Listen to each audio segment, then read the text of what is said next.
Good morning. This is day 17. God delivered us from so great a death and does deliver us, in whom we trust that he will still deliver us. 2 Corinthians chapter 1 verse 10. What God Can Do, written by David McCasland. They were called the Lost Boys of Sudan. Thousands of them fled the civil war in that country and sought refuge from the chaos and killing. Many had been taught the gospel in churches founded by missionaries, but they knew little of the world beyond their villages. A National Geographic article profiled one of these lost boys who is now resettled in the United States. He told a church congregation that he is grateful for the comforts of the U.S., but also for the faith he learned through hardship.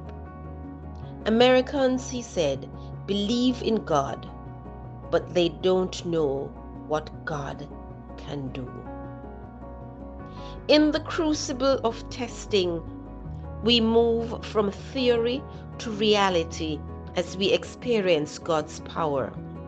When there seems to be no hope, we may share Paul's feeling of being burdened beyond measure, above strength, so that we despair even of life.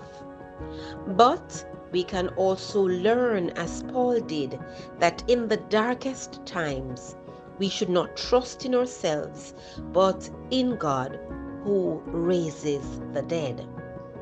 If God has allowed you to be in a desperate situation today, why not reconsider all that the Almighty has done and can still do? By trusting God in hardship, we learn what He can do in our lives. Though weak and helpless in life's affray, God's mighty power should be our stay. Without, within, He gives to us the strength to gain the victory. Our quote this morning reads, God is the only ally we can always count on. End quote.